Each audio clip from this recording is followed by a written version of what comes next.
5 से 7 चीजें जो आपको एमटीएफ के बारे में पता रहनी चाहिए उसमें ट्रेड एग्जीक्यूट करने के पहले। तो चलिए समझते हैं कौन सी ऐसी चीजें हैं जिस पे हमें ध्यान देना चाहिए। तो दोस्तों सबसे पहले हम लोग एक पेन और पेपर ले लेंगे जिसमें हम लोग कुछ पॉइंट्स नोट डाउन करेंगे जो मैं अभी आपको बताऊंगा।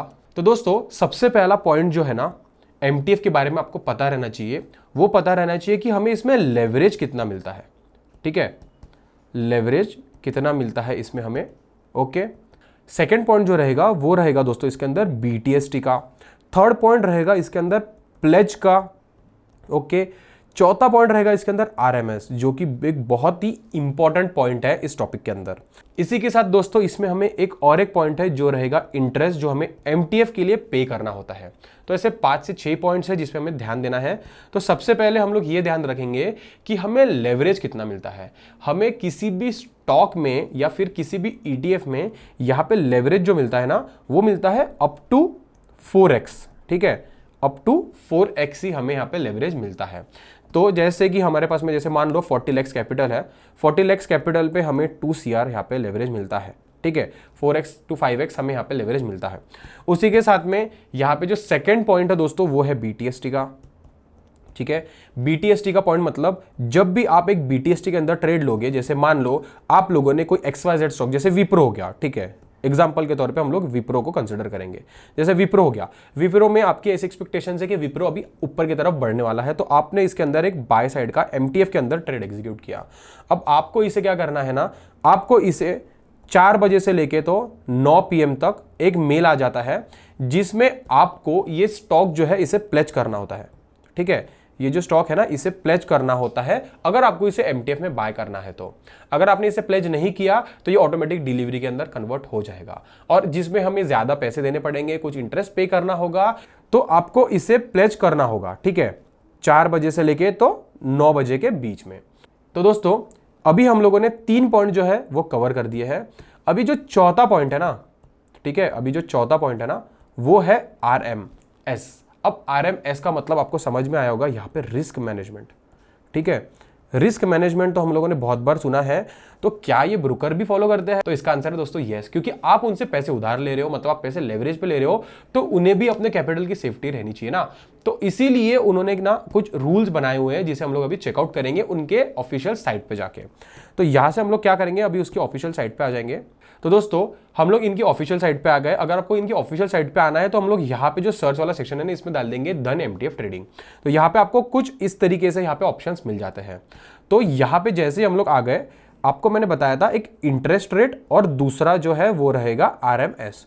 तो अभी हम लोग पहले क्या करेंगे, आरएमएस देखेंगे। तो अगर मैं नीचे स्क्रॉल डाउन करूंगा, यहाँ पे आप लोग देख सकते हो कि आरएमएस का मुझे एक एग्जाम्पल और यहाँ पे कुछ दिया हुआ है। तो मैं इस पे क्लिक कर लूंगा।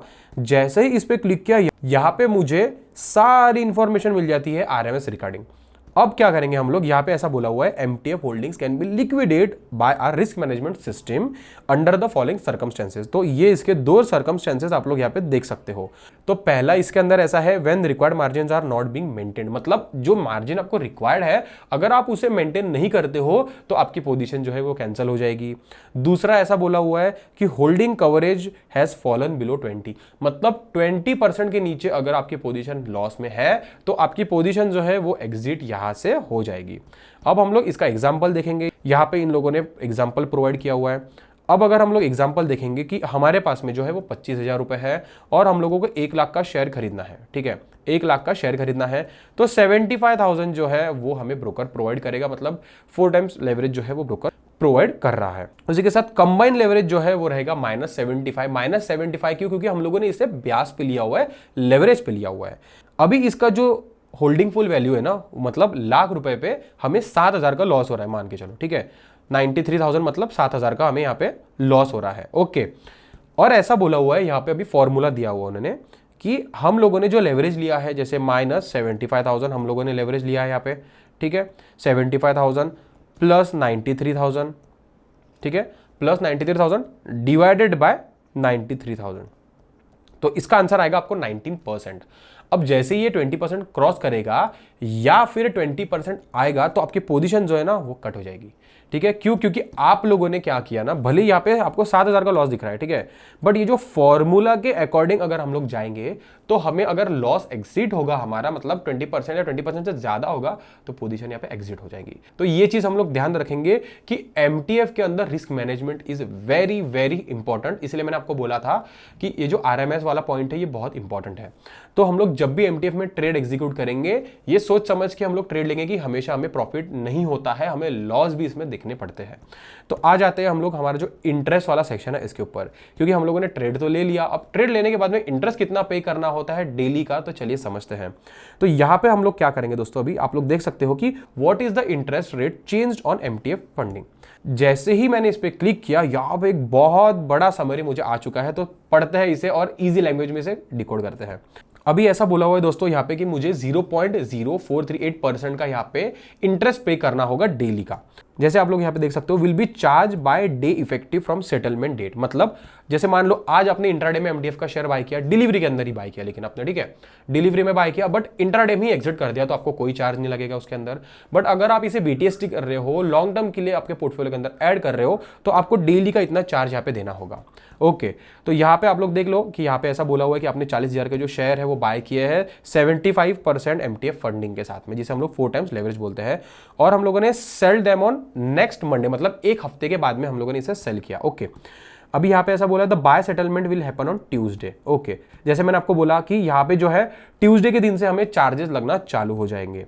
और आपको ये बात बता दूं, हमें इसमें प्लेज करना होता है। ओके, तो ये आप ध्यान रखिए। यहाँ पे ऐसा बोला हुआ है कि मेरा जो फंड है वो है 10,000 का, धन फंडेड वैल्यू जो है वो 30,000 की है, टोटल नंबर ऑफ डेज जो है ट्यूसडे टू मंडे वो है 7। उसी के साथ में इंटरेस्ट जो है वो हमें लगेगा 91.98। अब ये कैसा आया दोस्तों, ये ऐसा आएगा जैसे 0.0438 इनटू जो हम लोगों ने पैसे उधार लिए हैं, ठीक है, तो उसका आंसर क्या बनेगा 91.98। तो इतना हमें चार्जेस यहाँ पे एमटीएफ के पे करने होंगे। उसके ब्रोकरेज के चार्जेस अलग है, बाकी के चार्जेस इसके अलग है, एसटीटीएन ऑल सब अलग है, एमटीएफ के चार्जेस हमें अलग से पे करने होते हैं। इसी तरीके से हमें जो है इंटरेस्ट लगता है एमटीएफ के अंदर। यहाँ पे ऐसा बोला हुआ है this means the interest is charge starting T+1 settlement from buy till a day prior to actual funds being received. मतलब मैंने जैसा आपको पहले ही बोला है कि यहाँ पे हमें T+1 सेटलमेंट से हमें जो है चार्जेस पे करने होते हैं। तो आई होप दोस्तों आपको ये समझा होगा कि इंटरेस्ट हमें कितना लगता है, चाहे वो 10 दिन के लिए हो चाहे वो 7 दिन के लिए हो, और वो इंटरेस्ट हमें नेक्स्ट डे से एग्जीक्यूट मतलब लगना चालू हो जाता है। आई होप आपको दोस्तों ये समझा होगा जो चीज़ें मैंने बताई है वो कितनी इंपॉर्टेंट है, और उसमें सबसे ज़्यादा इंपॉर्टेंट चीज़ें जो है वो हमारी इंटरेस्ट और आरएमएस है। अगर आपको ये वीडियो इन्फॉर्मेटिव लगी होगी तो प्लीज़ वीडियो को लाइक कर दीजिए, चैनल को सब्सक्राइब कर दीजिए ऐसे यूजफुल कंटेंट्स के लिए। मिलता हूँ आपको अगले वीडियो में, अभी के लिए इतना ही फ्रेंड्स, थैंक यू।